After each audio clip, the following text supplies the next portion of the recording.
ఈ దినం ప్రత్యేకంగా దేవాది దేవుడు మనతో మాట్లాడబోతూ ఉన్నాడు. ఎక్కడైతే 2-3 నా నామములో చేరి నన్ను స్తుతిస్తూ ఉంటారో వారి మధ్యలో నేనుంటానని వాగ్దానం చేసినటువంటి దేవాది దేవుడు మన మధ్యలో ఉన్నాడు. ఆయన మన మధ్యలో ఉండి మనకు కావలసినటువంటి ఆత్మీయ ఆహారాన్ని అందింపచేసి మనకి మేలు చేయడానికి, మనకి ఉపకారం చేయడానికి, మనల్ని దీవించడానికి, మనల్ని ఆశీర్వదించడానికి ఆయన ప్రణాళికలు ఎన్నెన్నో ఆయన సిద్ధపరుస్తూ ఉన్నాడు. ఆయన ప్రణాళికలను బట్టి ఆయనకు మనం ఎల్లవేళలా దేవునికి కృతజ్ఞతాస్తుతులు చెల్లించాలా. మన పట్ల చేసిన మేలులన్నిటిని బట్టి, మన పట్ల చేసిన ఉపకారాలన్నిటిని బట్టి, ఆయన కాపుదలను బట్టి, ఆయన క్షేమాన్ని బట్టి, ఆయన కృపా వాత్సల్యతను బట్టి, అద్భుత కార్యాలను బట్టి, ఆశ్చర్య కార్యాలను బట్టి, మనకు చేస్తున్నటువంటి ప్రతి విషయాన్ని బట్టి కూడా ఈ దినం ప్రత్యేకంగా మనము ఆరాధించాలి. ఆరాధించడం ఎంతో మంచిది అని దేవుని వాక్యంలో చెప్పబడుతుంది. ఆయన కృపలేనిదే మనము ఈ లోకంలో జీవించలేము. ఆయన కృపలేనిదే మనం సాగిపోలేం. ఆయన కృపలేనిదే ఏది చేయలేం. ఆయన కృపలేనిదే మనము మాట్లాడలేం. ఆయన కృపలేనిదే మనము ఏ పనులను కూడా నిర్వర్తించలేం. కాబట్టి ప్రతి సమయంలో మనిషికి కావాల్సినటువంటిది ఏంటంటే దేవుని కృప. ఆయన కృప మన వెంటే ఉంటుందట. ఆయన కృప మనకి క్షేమాన్ని ఇస్తుందట. అట్టి కృపను మనం పొందుకొని ఆయన మహింపరిచి, ఆయన గణపరిచినట్లయితే దేవుడు దీవించి ఆశీర్వదించే దేవుడు. కాబట్టి మనమందరం కూడా ముందుగా ఆరాధన చేద్దాం. ఆరాధించి స్తుతించి దేవుని వాక్యాన్ని కొంత పంచుకొని దేవుని మహింపరిచి దేవుని దీవెనలు ఆశీర్వాదాలు పొందుకుందాం. ఆయన అద్భుతకరంగా, ఆశ్చర్యకరంగా గొప్ప కార్యాలు జరిగించి ప్రతి వారికి మేలు చేసి, ఉపకారాలు చేసి, ప్రతి వారిని కూడా దీవించాలని, ఆశీర్వదించాలని, కృపాక్షేమములు వారికి ఇవ్వాలని మనల్ని ఎంతగానో ప్రేమించినటువంటి దేవుడు కదా. ఎంతో ప్రేమించాడు. మనల్ని అందరినీ కూడా ప్రేమించాడు. మన కుటుంబాలని ప్రేమించాడు. ఎన్నెన్నో మేలులు, ఎన్నెన్నో ఉపకారాలు, అవి కంటికి కనబడినటువంటివి, చెవికి వినబడినటువంటివి, హృదయానికి గోచరము కానటువంటి ఉపకారాలు మన బ్రతుకుల్లో, మన జీవితాల్లో దేవుడు చేసినటువంటి దేవాది దేవుడు అయి ఉంటున్నాడు ఆయన. ఆ దేవాది దేవునికి మనము ఆయన కృపను బట్టి, ఆయన చేసిన మేలులను బట్టి, ఆయన చేసిన అద్భుత కార్యాలను బట్టి, ఆశ్చర్య కార్యాలను బట్టి ఎంత స్తుతించినా కానీ ఆయన రుణము తీర్చుకోలేము. అంతగా ప్రేమించాడు. లోకంలో ఉన్న ప్రతి మనిషిని ప్రేమించాడు. అందుచేతనే దేవుడు లోకమును ఎంతో ప్రేమించను అని ఉంటుంది ప్రియులారా. లోకంలో ఉన్న ప్రతి మనిషిని కూడా ప్రేమించాడట. ఎందుచేతనంటే ఏ మనుషుడు కూడా నశించిపోవుట ఆయనకు ఇష్టము లేదు. ఆయన ప్రేమించి మనకు దాచి ఉంచినటువంటి గొప్ప మేలులు, గొప్ప ఉపకారాలు, గొప్ప అద్భుత కార్యాలు, గొప్ప ఆశ్చర్య కార్యాలు మనకి చేయబోతూ ఉన్నాడు ఆయన. అందుచేతనే దేవుని వాక్యంలో చూసినట్లయితే మొదటిగా దేవుని వాక్య ధ్యానంలోనికి వెళదాం. రోమీయులకు రాస్తున్నటువంటి పత్రిక 8వ అధ్యాయము 28వ వచనంలో ఒక మాట ఉంది. చదువుకుని దానికి ముందుకు వెళదాం. దేవుని ప్రేమించు వారికి అనగా ఆయన సంకల్పము చొప్పున పిలువబడిన వారికి మేలు కలుగుటకై సమస్తమును సమకూడి జరుగుచున్నవని ఎరుగుదుము. చాలు, దేవునికి మహిమ కలుగును గాక. హల్లెలూయా చెప్పాలి గట్టిగా, హల్లెలూయా. ఎవరిని ప్రేమించాడు? మనందరినీ కూడా ప్రేమించాడు. ఆయన ప్రేమమూర్తి. ఆయన ప్రేమను మనము వర్ణించలేము ప్రియులారా. ఆయన ప్రేమను మనము వివరించలేము. దేవుడు ప్రేమించినటువంటి వారికి ఆయన సంకల్పములో ఎంతమంది ఉంటారో, ఇది నాన్న 7 గంటల ఆరాధనకి, ఆయన సంకల్పములో 7 గంటల ఆరాధనకి ఎంతమంది రావాలని ఉందో అంతమందిని ఆయన నడిపిస్తాడు. క్రమముగా దర్శించి మాట్లాడి ప్రతి వారికి మేలు చేయాలని, ప్రతి వారికి ఉపకారం చేయాలని, సమయాన్ని సద్వినియోగం చేసుకోవాలని, ప్రతి వారికి దేవుడు తన ఆత్మనిచ్చి, తన కృపనిచ్చి నడిపింపచేసి దేవుని వాక్యాన్ని విని అనేకమైనటువంటి మేలులు, అనేకమైనటువంటి ఉపకారాలు పొందుకోవాలని దేవుడు అందరినీ కూడా ప్రేమిస్తున్నటువంటి దేవాది దేవుడు. దేవుని ప్రేమించినటువంటి వారికి ఎంతో ఏం చేస్తాడట? ప్రేమించినటువంటి వారికి, ఆయన అసంకల్పము చొప్పున పిలువబడినటువంటి వారికి. దేవుడు అందరినీ కూడా ప్రేమిస్తున్నాడు. ఆయన ప్రేమించినటువంటి వారు, పిలువబడినటువంటి వారు చాలామంది ఉన్నారు. కానీ పిలువబడినటువంటి వారు అనేకులు, కానీ ఏర్పాటు చేయబడ్డవారు కొంతమంది. దేవుని మాట పిలిచినప్పుడు దేవుని మాట వినేవారు కొంతమంది మాత్రమే.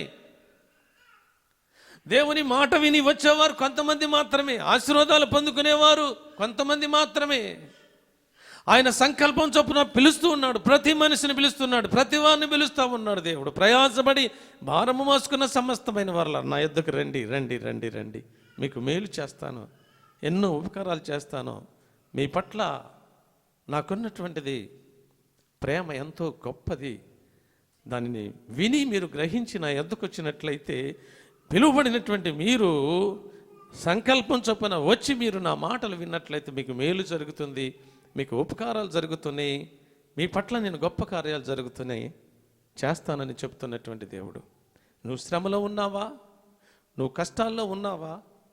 లేకుంటే ఆర్థిక ఇబ్బందుల్లో ఉన్నావా? లేకుంటే వేదన చెందుతున్నావా? నాకు సహాయం చేసేవారు ఎవరున్నారని ఆలోచన చేస్తున్నావా? ప్రతి కుటుంబంలో ఏదో ఒక సమస్య, ప్రతి వ్యక్తిలో ఏదో ఒక బాధ ఉంటుంది. బాధ కలిగినప్పుడు దేవుని సన్నిధికి వచ్చి దేవుని పిలుపునందుకుని, దేవుడు మనల్ని ప్రేమిస్తున్నాడు, మన కుటుంబాలను ప్రేమిస్తున్నాడు, మన బిడ్డలను ప్రేమిస్తున్నాడు, ప్రేమించి మనకి మేలు చేయాలంటున్నాడని మనము ఆయన పిలుపునందుకుని దేవుని సన్నిధికి వచ్చినట్లయితే, ఆయన మన మధ్యలో ఉన్నటువంటి దేవాది దేవుడు మనల్ని దీవించబోతూ ఉన్నాడు. ఆయన మనల్ని ఆశీర్వదించబోతూ ఉన్నాడు. ఆయన ఆ దీవెనలు, ఆశీర్వాదాలు అందుకోవాలంటే ఆయన పిలుపుకు మనము లోపడాలి. ఆయన ప్రేమించినటువంటి ప్రేమకు మనము విధేయత కలిగి ఉండాలి. ఆయన ప్రేమ వర్ణించలేనటువంటిది, వివరించలేనటువంటిది. ఆ ప్రేమ ఎవరి మీద చూపించాడంట? నీ మీద చూపించాడు, నా మీద చూపించాడు, మనందరి మీద చూపించాడు. ఎక్కడో ఉన్నటువంటి మనము, ఎందుకు పనికిరానటువంటి మనల్ని ఎక్కువగా ప్రేమించాడు. అపరాధముల చేత, పాపముల చేత చచ్చినటువంటి మనలను క్రీస్తు యేసులో ప్రేమించి తన కుమారులుగా, తన కుమార్తెలుగా చేసుకుని దీవించాలని, ఆశీర్వదించాలని ఆయన ఎంతగానో ప్రేమించాడు. అందుచేతనే ఎఫెసీయులకు రాసిన పత్రికలో 2వ అధ్యాయంలో 1వ వచనంలో ఉంటుంది ఆ మాట. చదువుకుందాం. మీ అపరాధముల చేతను, పాపముల చేతను మీరు చచ్చిన వారై ఉండగా, మనం ఒకప్పుడు చీకట్లో ఉన్నాం, అపరాధముల చేత, పాపముల చేత చచ్చిన వారమై ఉంటుండగా, ఆయన మిమ్మును క్రీస్తుతో కూడా బ్రతికించాను. ఆయన క్రీస్తుతో కూడా బ్రతికించాడు. ఎంత ప్రేమ స్వరూపుడు! ఎవరన్నా చేశారా మన పట్ల ఆ విధంగా? ఎవరూ చేయలేదు ప్రియులారా. మనం అపరాధముల చేత, పాపముల చేత చచ్చినటువంటి వారు ఉండగా. 4వ వచనంలో ఉంటుంది, దానిలోనే అయినను దేవుడు కరుణా సంపన్నుడై మనము మన అపరాధముల చేతను చచ్చిన వారమై ఉండగా సైతము మన ఎడల చూపిన తన మహాప్రేమ చేత. ఏ ప్రేమ అంట? మహాప్రేమ. ఎంతో ప్రేమ. నువ్వంటే ఎంతో ప్రేమ ఆయనకు, నేనంటే ఎంతో ప్రేమ, తన ప్రజలంటే ఎంతో ప్రేమ. తన మహాప్రేమ చేత ఆయన కరుణ కటాక్షములు కలిగిన దేవుడు, వాత్సల్యత కలిగినటువంటి దేవుడు. అందుచేతనే ఆయన అంటున్నాడు, దేవుడు ప్రేమించినటువంటి వారికి, ఎంతో ప్రేమించినటువంటి వారికి మేలు చేయాలని, ఉపకారం చేయాలని, వారి కుటుంబాల్లో ఉండాలని, వారికి లేమి లేకుండా ఉండాలని. ఒకవేళ ఉద్యోగ రీతిలో, లేకుంటే ధనమ విషయంలో, లేకుంటే పనుల విషయంలో, బిడ్డల విషయంలో, ఆరోగ్య విషయంలో, క్షేమం విషయంలో, కాపుదల విషయంలో, లేకుంటే ప్రతి ఒక్క బలహీనతల విషయంలో ఆయన కృప చూపించాలని మన మీద ప్రేమ చూపిస్తున్నటువంటి దేవాది దేవుడు ఈ దినాన ప్రత్యేకంగా మన మధ్యలోనికి వచ్చి మనతో మాట్లాడుతూ ఉన్నాడు. అందుచేతనే రోమీలకు రాసినటువంటి పత్రికలో ఆయన అంటున్నాడు, దేవుని ప్రేమించిన వారికి, అనగా ఆయన సంకల్పము చొప్పున పిలువబడిన వారికి మేలు కలుగుటకై ఏం చేయాలంట? మేలు చేస్తానంటున్నాడు ఆయన. ఒకవేళ ఈ దినాన ప్రత్యేకంగా ఎవరైనా హైదరాబాద్ సిటీలో గొప్ప మేలు చేయబోతున్నాను నీ కుటుంబానికి అని ఎవరన్నా గనక ఆహ్వానం పంపించినట్లయితే ఈ మందిరం కూడా మానేసి వెళ్ళి లైన్ కడతాం. 5 గంటలకు 7 గంటలకల్లా మీరు అక్కడ ఉండాలి అంటే ఎన్ని గంటలకు వెళ్ళి లైన్ కడతారు చెప్పండి? మీరు ఎన్ని గంటలకు వెళ్తారు? 4 గంటలకు వెళ్ళిపోతారు. మాకంటే ముందుగా ఎవరు ఉన్నట్టు. గొప్ప మేలు జరగబోతూ ఉంది, గొప్ప మేలు జరుగుతుంది. ఇదిగో ₹1,00,000 వడ్డీ మాఫీ చేస్తున్నామంటే చాలామంది, లేకుంటే ₹1,00,000 ఉచితంగా ఇస్తున్నామంటే పౌలు కానీ, లేకుంటే రాజు కానీ, లేకుంటే ఇక్కడ ఉన్న వాళ్ళందరూ ముందే వెళ్ళిపోయి లైన్ కట్టేస్తారు. ఆరాధన ఉంటే అయ్యగారికి తర్వాత చెప్పుకోవచ్చులే, తర్వాత చూద్దాంలే అంటారు. ఎందుకంటే మేలు జరుగుతుంది, దేవుడు గొప్ప మేలు చేయబోతూ ఉన్నాడని. ఈ లోకంలో ఒక వ్యక్తి మేలు చేస్తేనే అంత ఆతృత పడుతూ మనము వారి దగ్గరికి వెళ్ళి లైన్ కట్టి ఆ మేలు పొందుకోవడానికి ఆతృత పడతాం కదా. జీవము కలిగిన దేవుడు, సర్వశక్తి కలిగినటువంటి దేవుడు, సర్వాధికారి అయినటువంటి దేవుడు, సర్వము నిర్వర్తిస్తున్నటువంటి దేవుడు, నిన్ను నన్ను తన రూపములో చేసుకున్నటువంటి దేవుడు, తన పోలిక చప్పున చేసుకున్నటువంటి దేవుడు, నీ బాగుబోగులు నా బాగుబోగులన్నీ చూస్తున్నటువంటి దేవుడు, మన బాధ్యతలన్నీ ఆయన నిర్వర్తిస్తున్నటువంటి దేవుడు, మన భారమంతా ఆయన మోస్తున్నటువంటి దేవుడు, మనల్ని సజీవులుగా ఉంచినటువంటి దేవుడు, ఆయన మనకి కృపాక్షేమములు ఇస్తున్నటువంటి దేవుడు, మనకు ముందు వెనకల ఆవరించి నడుస్తున్నటువంటి దేవాది దేవుడికి మనము ఎంతగా వచ్చి ప్రేమించినటువంటి దేవుణ్ణి మనము స్తుతించి మనము గణపరచాలి, మనము ఆరాధన చేయాలి, ఆయన మహింపరచాలి. దేవుని మాటలు విని ఆ మాటల హృదయంలో నింపుకొని ఈ దినాన్ని నాకు గొప్ప మేలు చేయబోతూ ఉన్నాడు దేవుడు అని మనం ఎంత సంతోషించాలి. ఎందుకనగా భయంకర దినాల్లో ఉన్నాం ప్రియులారా, దుర్దినాల్లో ఉన్నాం. ఎక్కడ చూసినా భయంకరమైనటువంటి రోజులు, భయంకరమైన వార్తలు మనం వింటున్నాం. దేవుడు ప్రేమించినటువంటి వారికి సంకల్పము చొప్పున, దేవుడు ప్రేమించిన వారికి అనగా ఆయన సంకల్పము చొప్పున పిలువబడినటువంటి వారికి, ఆయన సంకల్పములో ఉంటేనే నువ్వు రక్షణలోనికి వస్తావు. ఆయన సంకల్పంలో ఉంటేనే దేవుడి మందిరానికి తీసుకుని వస్తాడు. ఆయన సంకల్పం ఉంటేనే నువ్వు దురలవాట్లు మానేస్తావు. ఆయన సంకల్పం ఉంటేనే అబద్ధాలాడటం మానేస్తాం. ఆయన సంకల్పం ఉంటేనే ఆయన బిడ్డలుగా చేయబడతాం. ఆయన సంకల్పం ఉంటేనే ఆయన యందు భయభక్తులు కలిగి ఉంటాం. ఆయన సంకల్పం ఉంటేనే క్రమముగా దేవుని మందిరానికి వస్తాం. ఆయన సంకల్పం ఉంటేనే దేవుని బిడ్డలుగా చేయబడతాం.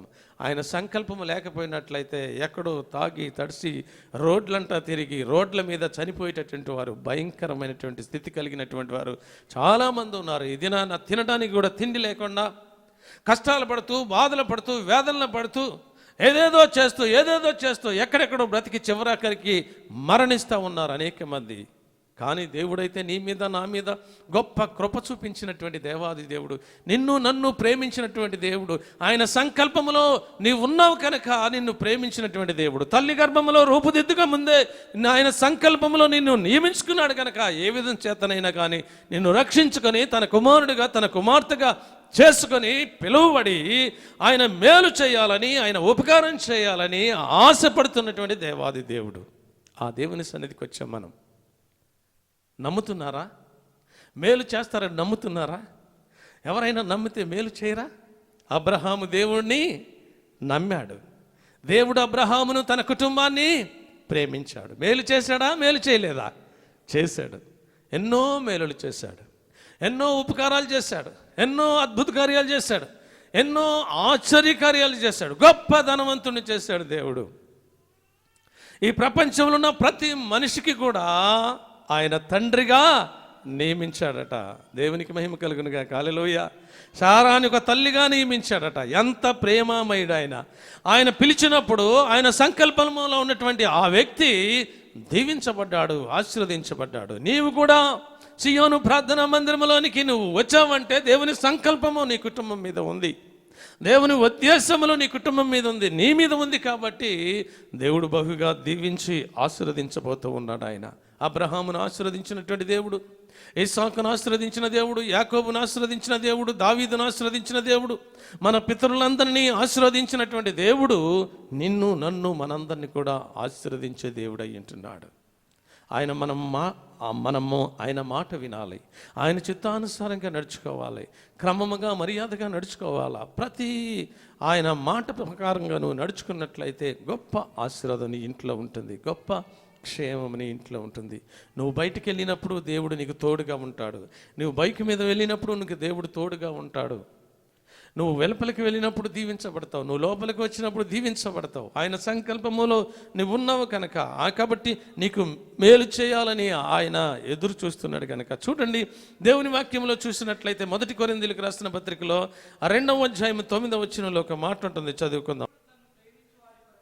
దేవుడు తన్ను ప్రేమించు వారి కొరకు ఏమీ సిద్ధపరచనో అవి కంటికి కనబడలేదు, చెవికి వినబడలేదు. దేవునికి మహిమ కలుగును గాక. హల్లెలూయ.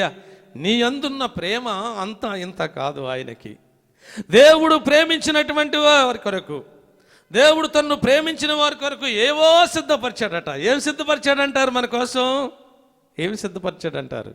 గొప్ప మేలు సిద్ధపరిచాడు, గొప్ప ఉపకారం సిద్ధపరిచాడు. ఒకవేళ నాకు ఈ దినాన ఏది లేదే, భోజనానికి పైసలు లేవే, తిండికి లేవే అని అనుకుంటున్నావా? దేవుడు గొప్ప ధన్యత సిద్ధపరుస్తాడు నీకోసం. గొప్ప మేలు సిద్ధపరిచి ఉంచాడు ఆయన. అందుచేతనే దేవుడు ప్రేమించిన వారికి ఏవి సిద్ధపరిచనో అవి కంటికి కనబడవంట. తర్వాత దాని కింద ఉంటుంది, కంటికి కనబడలేదు, చెవికి వినబడలేదు, హృదయానికి గోచరము కావట. ఆయన ఆలోచనలు ఎంతో గొప్పవి, ఆయన తలంపులు ఎంతో గొప్పవి, ఆయన ఆలోచనలు ఎంతో బ్రహ్మాండమైనవి. ఎందుకనగా నీ పట్ల ఆయనకున్నటువంటి ప్రేమ. ఆయన నిన్ను ఉన్నతమైన స్థానంలో ఉంచాలని, నీకు లేమి లేకుండా చేయాలని, నీకు కరువు లేకుండా చేయాలని, నిన్ను ఉన్నతమైన స్థానంలో ఉంచాలని నిన్ను ప్రేమించినటువంటి దేవుడు, నీ కుటుంబాన్ని ప్రేమించినటువంటి దేవుడు అంటున్నాడు. ఆయన చేసేటటువంటి మేలులంట కంటికి కనబడవట, చెవికి వినబడవంట, హృదయానికి గోచరం కావట. అన్ని మేలులు దాచాడట దేవుడు, అన్ని ఉపకారాలు దాచాడట దేవుడు. నీవొకటి తలిస్తే దేవుడు ఒకటి తలుస్తాడు. నీ ఆలోచన వేరు, దేవుని ఆలోచన వేరు. నీ తలంపు వేరు, దేవుని తలంపు వేరు. నీ పట్ల ఆయనకున్నటువంటి తలంపులు ఎంతో గొప్పవి. అవి చూద్దామనుకుంటే నీకు కంటికి కనబడవయ్యి. ఒకవేళ నువ్వు వినాలనుకుంటే నీకు చెవికి వినబడవు. ఒకవేళ నీ కంటికి కనబడితే, నీ చెవికి వినబడితే నువ్వు ఇంకా దేవుణ్ణి మర్చిపోతావు, నువ్వు దేవుని సన్నిధికి రాలేవు. నువ్వు అంత ఉన్నతమైనటువంటి దీవెన ఆశీర్వాదం నీకు ఇవ్వబోతూ ఉన్నాడు. ఆ ఇచ్చినటువంటి ప్రతి దాన్ని బట్టి నువ్వు దేవునికి కృతజ్ఞతాస్తుతులు చెల్లించాలా. అన్నిటికంటే ముఖ్యంగా నిన్ను దేవుడు ప్రేమించినటువంటి ఆ ప్రేమను బట్టే నువ్వు దేవుణ్ణి స్తుతించాలా. దేవుని దీవెనలు, దేవుని ఆశీర్వాదాలు ఎన్నెన్నో ఎన్నెన్నో ఎన్నెన్నో ఎన్నెన్నో ఎన్నెన్నో దాచి ఉంచినటువంటి మేలులు, ఉపకారాలు, అద్భుత కార్యాలు, ఆశ్చర్య కార్యాలు. ఇజ్రాయేలీల కొరకు దేవుడు దాచిపెట్టిన గొప్ప అద్భుత కార్యాలు ఏంటంటే, కానాను దేశంలో కరువు రాబోతుంది. భయంకరమైన కరువు వచ్చినప్పుడు వారినందరినీ ఆదుకోవడానికి గొప్ప ప్రణాళికను దేవుడు సిద్ధపరిచాడంట. ఒకవేళ నీ కుటుంబంలో ఏదన్నా కష్టం వస్తే, కష్టం వెనకాల ఏముంటుందంట? కష్టం వెనకాల ఏముంటుంది? సంతోషం ఉంటుంది.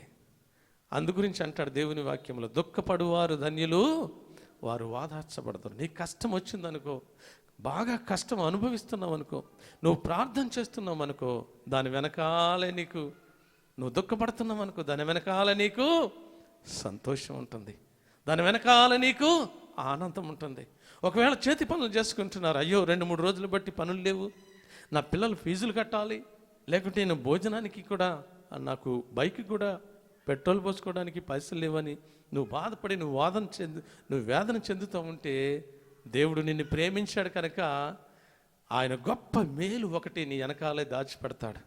2 రోజుల తర్వాత గొప్ప మేలు చేసిన తర్వాత నువ్వు అనుకుంటావు, అబ్బా ఎంత గొప్ప మేలు జరిగింది నాకు, నేను 2 రోజులు పని లేదనుకున్నాను, నా బిడ్డలను ఏ విధంగా ఫీజు కట్టాలి, ఏ విధంగా వారికి కావలసినటువంటి అన్ని సమకూర్చాలని నేను అనుకున్నాను. కానీ దేవుడు ఒక గొప్ప పనిని నాకు ఏర్పాటు చేశాడు.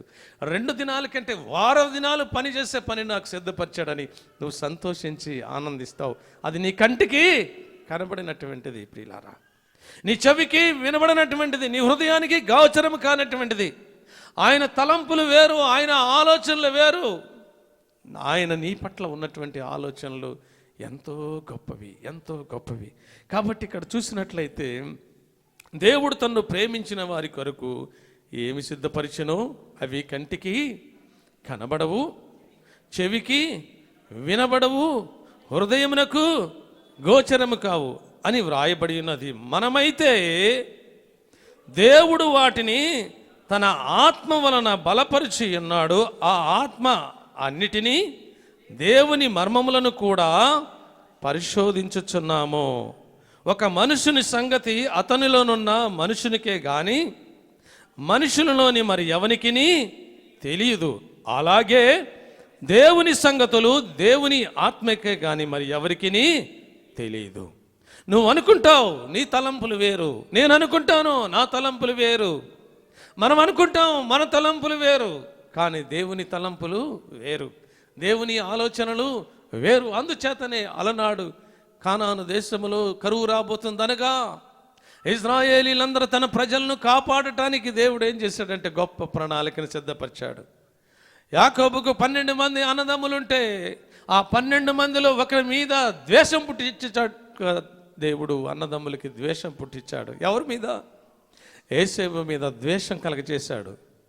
ఎందుకు ద్వేషం కలగజేశాడంటే మన తండ్రి అందరికంటే వీడిని ఎక్కువగా ప్రేమిస్తున్నాడు కాబట్టి, వీడిని ఎక్కువగా ప్రేమిస్తున్నాడు కాబట్టి మనం అందరిని కూడా అందరం కూడా వీణేం చేయాలా, మనకు దూరంగా ఏమైనా చేసేయాలని వారు ఆలోచన చేశారు.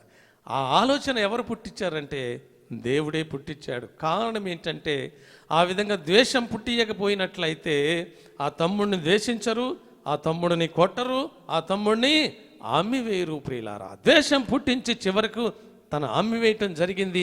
అమ్మివేసినటువంటి వాడు ఐగుప్తు దేశానికి చేర్చబడ్డాడు. ఐగుప్తు దేశానికి చేర్చబడినటువంటి ఆ యోసేపు ఐగుప్తు ధనాగారం అంతటి మీద గొప్ప అధికారిగా చేయబడ్డాడు. అదంతా దేవుని ప్రణాళిక, అదంతా దేవుని ఆలోచన. కారణం ఏంటంటే తన బిడ్డలైనటువంటి వారికి దాచి ఉంచినటువంటి మేలులన్నీ కూడా, ఉపకారాలన్నీ కూడా అవి కంటికి కనబడలేదు, చెవికి వినబడలేదు, వారి హృదయానికి గోచరం కాలేదు. ఏంటి? కానాను దేశంలో కరువు రావటము, తన బిడ్డలకి కరువు రావటం ఏంటని అనుకున్నారు. కానీ కానాను దేశంలో నుండి వారిని ఎక్కడికి నడిపించాలంటే ఐగుప్తు దేశంలోనికి నడిపించాలి. ఐగుప్తు దేశంలో బహుగా పంటలు పండించడానికి దేవుడు ప్రణాళికని సిద్ధపరిచాడు. ఆ కానాను దేశంలో ఉన్నటువంటి ప్రజలందరినీ కూడా, తన ఇజ్రాయేలీలందరినీ కూడా, సంతానాన్ని అంతరినీ కూడా తీసుకొని ఐగుప్తు దేశానికి తీసుకుని వెళ్ళాడు. ఐగుప్తు దేశంలో యోసేపు రాజుగా లేకపోయినట్లయితే ఆ కరువు కాలంలో ఆదుకునే వాళ్ళు ఎవరు కూడా లేరు. ప్రియులారా, అందుచేతనే దేవుని ప్రణాళికలు ఎంతో గొప్పవి, దేవుని ఆలోచనలు ఎంతో గొప్పవి, దేవుని తలంపులు ఎంతో గొప్పవి, ఎంతో గొప్పవి, ఎంతో గొప్పవి. ప్రియులారా, వారిని కరువు కాలంలో తీసుకుని వచ్చి ఏ మాత్రం కూడా బాధ లేకుండా, వేదన లేకుండా, కష్టం లేకుండా, ఇరుకు లేకుండా, ఇబ్బందులు లేకుండా పోషించినట్లుగా మనం చూస్తున్నాం. అదే దేశంలో వారిని వర్ధిల్లింప చేసినట్లుగా, అదే దేశంలో కొన్ని లక్షల మందిని చేసినట్లుగా, ఆయన దీవించి ఆశీర్వదించి గొప్ప జనాంగంగా చేసినట్లుగా మనం దేవుని వాక్యంలో చూడగలం. కారణం ఏంటంటే ఇదంతా దేవుని ప్రణాళిక అంటున్నది. ప్రియులారా, అదేవిధంగా నీ పట్ల కూడా దేవుడు ఒక ప్రణాళిక సిద్ధపరిచి ఉంటున్నాడు. నీ కుటుంబం పట్ల ఒక గొప్ప ప్రణాళిక సిద్ధపరిచి ఉంటున్నాడు. ప్రియులారా, నిన్ను గొప్ప జనముగా చేయాలని, గొప్ప ఆశీర్వాదం ఇవ్వాలని, క్షేమం ఇవ్వాలని, కాపుదలు ఇవ్వాలని, అంత మాత్రమే కాకుండా నిన్ను పరలోక వారసునిగా చేయాలని దేవుడు ఆశపడుచున్నటువంటి దేవుడు. నువ్వు నమ్ముతున్నావా? నమ్ముట నీ వల్ల అయినట్లయితే నమ్మువారికి సమస్తము సాధ్యం. నీవు నేను నమ్మకపోతే ఏమీ చేయలేం. నీ నమ్మకమే, నీ విశ్వాసమే నిన్ను ఆ విధంగా దీవించేటట్టుగా, ఆశీర్వదించేటట్టుగా చేస్తుంది. కాబట్టి దేవుడు కృపాక్షేమములు మనకిస్తూ ఉన్నాడు. ఆయన కృప మన మీద ఎంతగానో ఉన్నది, ఆయన ప్రేమ మన మీద ఎంతగానో ఉన్నది. ఆయన సంకల్పము చొప్పున మేలు చేయుటకు సమస్తము కూడా ఏం చేశాడంట? సిద్ధపరిచాడంట. నీకోసం మేలులన్నీ సిద్ధపరిచాడట. నీకోసం మేలులన్నీ దాచి ఉంచాడట. అయ్యా, నీకోసం మేలులన్నీ దాచి ఉంచాడు. దావీదు మహారాజు అంటున్నాడు, అయ్యా, నా పట్ల నీకున్నటువంటి తలంపులు చాలా గొప్పవి నాయనా. నా పట్ల తలంపులు ఎంతెంతో ఉన్నతమైనటువంటిది అయ్యా. నేను ఏదో అనుకున్నాను కానీ ప్రభువా, నన్ను ఈ విధంగా చేస్తావని అనుకోలేదయ్యా. నీ తలంపులు నా తలంపులు లాంటి కాదయ్యా, నీ ఆలోచనలు నా ఆలోచనలు లాంటి కాదయ్యా. నీ ఆలోచనలు ఎంతో గొప్పవని దావీదు మహారాజు అంటున్నాడు. దావీదు మహారాజు ఎక్కడ ఉండేవాడు? ముందు ఎక్కడుండేవాడు అంటే గొర్రెలను కాసుకునేవాడు. అలాంటి వాడిని దేవుడు తీసుకొని వచ్చి ఆయన ఒక గొప్ప రాజుగా చేశాడు, గొప్ప అధికారిగా చేశాడు. కావలసిన ధనాన్నంతటిని ఇచ్చేవాడు. 40 సంవత్సరాలు ఆయన ఇజ్రాయేల్ని పరిపాలించడానికి గొప్ప రాజుగా నియమించినటువంటి దేవాది దేవుడు. ఆనాడున్న దేవుడు ఈనాడు కూడా నీకు నాకు అభయం ఇచ్చేది ఏంటంటే, ఇదిగో నీ కోసం దాచి ఉంచినటువంటి మేలు ఎంతో గొప్పది. అది కంటికి కనబడినటువంటిది, చెవికి వినబడినటువంటిది, హృదయానికి గోచరం కానిదంటిది అని చెప్పబడుతుంది. చూడండి దేవుని వాక్యంలో చూద్దాం. కీర్తనల గ్రంథం 40వ కీర్తన 5వ వచనం చూద్దాం. యెహోవా మా దేవా, యెహోవా మా దేవా, దేవాది దేవా, నీవు మా ఎడల జరిగించిన ఆశ్చర్యక్రియలు ఎంతో గొప్పవి. దేవునికి మహిమ కలుగును గాక. అంటున్నాడు దావీదు మహారాజు, అంటున్నాడు, అయ్యా నా ఎడల నీవు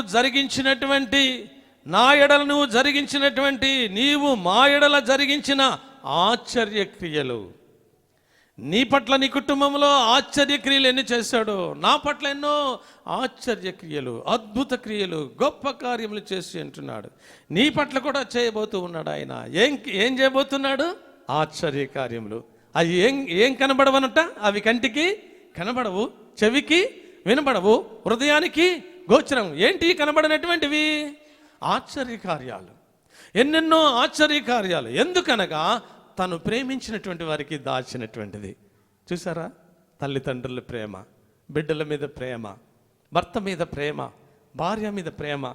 ఒకవేళ ఒక వ్యక్తి మీద ప్రేమ ఉంటే ఏం చేస్తాం చెప్పండి? ఏదైనా తీసుకుని వచ్చామనుకోండి, ఏదో టేస్ట్కరమైనటువంటిది వంట చేసామనుకోండి ఇంట్లో, తన భర్త మీద చాలా ఎక్కువ ప్రేమ భార్యకి, బిడ్డలందరూ తినేస్తున్నారు, అది పడి ఏం చేస్తుంది భార్య? చెప్పాలి. ఏం చేస్తుంది భార్య చెప్పండి? దాసి పెడుతుంది. కొంత ప్రత్యేకంగా తీసి, నా భర్త పని చేసుకుని ఎంతో 11 గంటలకి ఆ ప్రాంతంలో వస్తాడు, వచ్చిన తర్వాత వెంటనే తనకి పెట్టాలన్నటువంటి తాపత్రయం. అది ఏమంటారు? ప్రేమ. అది ఎవరికైనా కనబడుతుందా? చాలామంది అనుకుంటారు, ఒకవేళ అత్తమామలు ఉన్నారనుకోండి, ఏమనుకుంటారు? ఏంటిది తీసుకెళ్ళి దాచిపెట్టుకుంటుంది, ఏంటిది అందరు తింటారని అనుకుంటారు కదా. అనుకుంటారు. కానీ తనకున్నటువంటి ప్రేమ ఏంటంటే, నా భర్త కష్టపడి వస్తాడు, పని చేసుకుని వస్తాడు, నా భర్త కోసం దీన్ని దాచించాలి. అది భార్య ప్రేమ, భర్త మీద ఉన్నటువంటి ప్రేమ. ఆ ప్రేమ అటువంటి వర్ణించలేమటువంటిది. అలాంటి ప్రేమ ఎవరికి తెలియదు. ఆ ప్రేమ ఆ భార్యకే తెలుస్తుంది, ఆ భర్తకే తెలుస్తుంది. భర్త అనుకుంటాడు, చూడు నా భార్య నా మీద ఎంత ప్రేమ చూపిస్తుందో. ఒకవేళ నేను ఎంత ఆలస్యంగా వచ్చినప్పటికీ నా కోసము దాచి ఉంచింది. అబ్బా ఎంత ప్రేమ నా భార్యకు నేనంటే కదా. అవునా కదా? నిజమే ప్రియులారా. భర్త మీద భార్యకు అంత ప్రేమ ఉంటే, భార్య మీద భర్తకు అంత ప్రేమ ఉంటే, బిడ్డల మీద తల్లిదండ్రులకు అంత ప్రేమ ఉంటే, దేవాది దేవుడు నిన్ను నన్ను సృష్టించి నీకోసం నా కోసం గొప్ప మేలు దాచించాలని ఆయన మనల్ని ప్రేమించి మనల్ని పిలిచి ఆయన సమస్తమైనటువంటి మేలులు నీకు చేయాలని, ఉపకారం చేయాలని ఆశపడుతున్న దేవాది దేవునికి ఎంత ప్రేమ ఉంటుందో మన మీద ఒకసారి ఆలోచన చేయండి. ఆ ప్రేమను మనం వర్ణించలేము కదా, ఆయన ప్రేమను మనం వివరించలేము కదా. అందుగురించే దావీదు మహారాజు అంటున్నాడు, అయ్యా నా పట్ల నీకున్నటువంటి దేవా, నా దేవా, నీవు నా ఎడల జరిగించిన ఆశ్చర్యకార్యములు, మా ఎడల నీకున్న తలంపులు బహు విస్తారములట. అబ్బా, బహు అంటే వచ్చినము ఒకటనా రెండనా? బహు అంటే చాలా ఎక్కువ. చాలా ఎక్కువ అంటే అవి వర్ణించలేనటువంటివి, చాలా ఎక్కువ అంటే అవి వివరించలేనటువంటివి. ఎట్లా వివరించలేవు? అవి కంటికి కనబడవు, చెవులకు వినబడవు, హృదయానికి గోచరం. ఏంటి అవి? ఆయన ఆశ్చర్య కార్యాలు. ఏంటి అవి? ఆయన అద్భుత కార్యాలు. ఏంటి అవి? ఆయన గొప్ప కార్యాలు. ఎవరి పట్ల చేస్తున్నాడు? నీ పట్ల చేస్తూ ఉన్నాడు. ఎవరి పట్ల చేశాడు? దావీదు మహారాజు పట్ల చేశాడు. ఎవరి పట్ల చేశాడు? తన బిడ్డల పట్ల చేశాడు. ఎవరి పట్ల చేస్తున్నాడు? తన ప్రేమించిన వారి పట్ల చేయబోతూ ఉన్నాడు. ఎవరి పట్ల చేస్తూ ఉన్నాడు? ఆయన సంకల్పంలో పిలువబడినటువంటి వారికి చేయబోతూ ఉన్నాడు. ఆ ప్రేమ ఎవరు వర్ణించగలరు? ఎవరు ఊహించగలరు? అందుగురించే దావీదు మహారాజు అంటున్నాడు, అయ్యా మా ఎడల నీకున్న తలంపులు బహు విస్తారములు, వాటిని వివరించి చెప్పెదననుకొంటినా అవి నాకు లెక్కకు మించి ఉన్నవి. నీకు సాటి అయిన వాడు ఒకడును లేడు. దేవునికి మహిమ కలుగును గాక. లెక్కకు ఏం చేసినాయి అంట చెప్పండి? లెక్కకు మించినటువంటివి. అంటే నువ్వు లెక్క పెట్టలేనటువంటి దీవెనలు, మేలులు, నువ్వు లెక్క పెట్టలేనటువంటి ఆశీర్వాదాలు నీకు దాచి ఉంచినటువంటి దేవుడు. ఆయన యందు భయభక్తులు గలవారు ఎడల ఆయన దాచి ఉంచినటువంటి మేలు ఎంతో గొప్పది. ఆ గొప్ప మేలు నీకు చేయాలని, ఆ గొప్ప ఉపకారం చేయాలని నిన్ను, నీ కుటుంబాన్ని, నీ బిడ్డల్ని ప్రేమించాడు. నీ భర్తను ప్రేమించాడు. నీ భర్త గురించి నీ ప్రార్థన చేయాలా, దేవుని సన్నిధిలో నువ్వు మొరపెట్టుకోవాలా. ఆయన ఎన్నలేనటువంటి విస్తారమైనటువంటి వాటిని వివరించాలని చెప్పుదని అనుకుంటున్నా, లెక్కకు మించినటువంటివి అన్నమాట. సమరయశ్రీ ఎన్నో పాపాలు చేసిందంట. ఆ పాపాలన్నీ ఎలాంటి అంట? లెక్కకు మించినవి అట. ఎక్కువ పాపాలు చేసింది. కాబట్టి ఒక దినాన్న ఒక గృహంలో ఆయన యేసయ్య భోజనం చేస్తూ ఉంటుండగా విందుకు వెళ్ళాడు. అక్కడ కూర్చున్నాడట. కూర్చుంటే ఆ స్త్రీ అక్కడికి వెళ్ళిందంట. వెళ్ళి తన కన్నీటితో తన పాదాలను కడిగిందంట. కడిగి తన వెంట్రుకలతో పాదాలను తుడిచిందంట. కారణం ఏంటంటారు? ఎందుకంటే అక్కడ ఉన్నటువంటి వారు అందరూ అనుకుంటున్నారు, ఎందుకు ఈ పాపాత్మురాల్ని దేవుడు ప్రేమిస్తున్నాడు అని వారు మనసులో అనుకుంటున్నారంట, అక్కడ ఉన్నటువంటి శిష్యులు కూడా. అప్పుడు యేసయ్య అన్నాడంట, యేసయ్య ఒక ప్రశ్న వేశాడంట. ఒకనికి 100 అప్పున్నాడు, ఇంకొకడు 1000 అప్పున్నాడు, ఇంకొకడు 10,000 అప్పున్నాడు. ఈ ముగ్గురు కూడా ఒక అధికారి దగ్గరికి వెళ్ళి నా అప్పును అయ్యా క్షమించి వదిలేయని అడిగారు. మొదటివాడు వెళ్ళి అడిగాడు, రెండవ వాడు వెళ్ళి అడిగాడు, మూడవ వాడు అడిగి వెళ్ళాడు. వీరిలో ఎక్కువగా క్షమించబడినటువంటి వారు ఎవరు అని అక్కడ ప్రశ్న వేశాడంట వారితో. అప్పుడు ఏం చెప్పారట తెలుసా మీకు? ఏం చెప్పాడట దేవుడు? వాళ్ళందరూ ఏం చెప్పారంటే, అయ్యా 100 కంటే 2,000 కంటే 10,000 మాత్రమే ఎక్కువ సంతోషపడతాడని చెప్పారంట. అవునా కదా? 10,000 ఆ 10 వాళ్ళు మాఫీ చేసాడు అనుకోండి, వాడికి ఎంతో సంతోషం. 10,000 ఉంటుందా, 1,000 ఉంటుందా, 2,000 ఉంటుందా? ఎవరికి ఉంటుంది చెప్పండి? 10,000 మాఫీ చేశాడంటే చాలా గొప్ప సంగతి కదా. 10,000 వడ్డీ తీసేసాడంటే గొప్ప సంగతి కదా. 10,000 అసలే నాకు ఇవ్వవసరం లేదంటే ఎంత సంతోషం వాడికి. అదేవిధంగా మీరు చిన్న చిన్న పాపాలు చేశారు, దేవుడు మిమ్ములను క్షమించాడు. ఈమె విస్తారమైన పాపములు చేసింది కాబట్టి ఈ విస్తారమైన పాపములు క్షమించబడ్డవని చెప్పాడట. ఎవరికి సంతోషం ఉంటుంది? 2 పాపాలు చేసినవాడికా, విస్తార పాపములు చేసినటువంటి వాడికా సంతోషం ఉండేది? ఎవరికి ఉంటుంది చెప్పండి? విస్తారమైన పాపాలు చేసి క్షమించబడినటువంటి ఆ స్త్రీకి ఇంత అంత సంతోషం కాదు. తన పాదముల దగ్గర చేరి తన పాపాలన్నిటినీ ఒప్పుకుంటుంది. అయ్యా, లెక్కకు మించిన పాపాలు నేను చేశానయ్యా, నా జీవితంలో ఎన్నెన్నో మోసాలు చేశానయ్యా, ఎన్నో అపవిత్రమైన పనులు చేశానయ్యా, ఎన్నో పాడు పనులు చేశానయ్యా. అయ్యా నన్ను కృపతో జ్ఞాపకం చేసుకొని తన కన్నీరు కార్చి తన పాదములు పడి తన తల వెంట్రుకలతో, ప్రభువా నా పాపాలు లెక్కించి నీకు చెప్పడానికి నా తరము కాదయ్యా, ఇదిగో నా తల వెంట్రుకలన్నీ పాపాలు నేను చేశాను ప్రభువా అని దేవుని ముందు ఒప్పుకున్నదంట. తనకెంతో నెమ్మదినిచ్చాడు దేవుడు, తనకెంతో సంతోషాన్ని ఇచ్చాడు, తనకెంతో ఆనందాన్ని ఇచ్చాడు. అందుచేతనే ఇక్కడ దావీదు మహారాజు అంటున్నాడు, మా ఎడల నీకున్న తలంపులు బహు విస్తారములు, వాటిని వివరించి చెప్పుదననుకొంటిని కానీ అవి లెక్కకు మించినన్ని ఉన్నవి. నీకు సాటి అయిన వాడు ఎవడునూ లేడు. ఆయనకు సాటి అయినటువంటి వారు ఈ ఎవ్వరు కూడా లేరు ప్రియులారా. ఆయనే సృష్టికర్త, ఆయనే సర్వాధికారి. అందుచేతనే అంటున్నాడు ఆయన, దేవుడు ప్రేమించినటువంటి వారికి, ఆయన సంకల్పం చొప్పున పిలువబడినటువంటి వారికి దాచి ఉంచినటువంటి మేలు ఎంతో గొప్పది. కాబట్టి నీ పట్ల, నీ కుటుంబం పట్ల దాచి ఉంచిన మేలు, నా పట్ల, నా కుటుంబం పట్ల దాచి ఉంచిన మేలు, ఆయన ప్రేమించిన వారి పట్ల దాచి ఉంచిన మేలు, అది కంటికి కనబడినటువంటిది, అది చెవికి వినబడినటువంటిది, హృదయానికి గోచరం కానటువంటిది. అలాంటి దీవెనలు ఆశీర్వాదాలు నీ కోసం దాచి ఉంచాడు. కాబట్టి ఆ దీవెనలు ఆశీర్వాదాలు పొందుకోవడానికి దేవుడు మనల్ని, మన హృదయాల్ని, మన తలంపుల్ని ఆయన వైపు తిప్పి, ఆయన యందు భయభక్తులు కలిగి, ఆయన కృపలో సాగిపోయి, క్రమముగా మర్యాదగా సమయాన్ని సద్వినియోగం చేసుకుని దేవుని మాటలు విని మన కుటుంబాలని మనం దీవించుకునే విధంగా, మన కుటుంబాలు ఆశీర్వదించుకునే విధంగా, దేవుడు మన ఎడల గొప్ప ప్రేమ చూపించే విధముగా దేవుని మాట విని దేవుని చిత్తానుసారంగా సాగిపోవటానికి దేవుడు తన కృపను నిండుగా మెండుగా అనుగ్రహింపచేసి దీవించి ఆశీర్వదించునుగాక. ఆమేన్.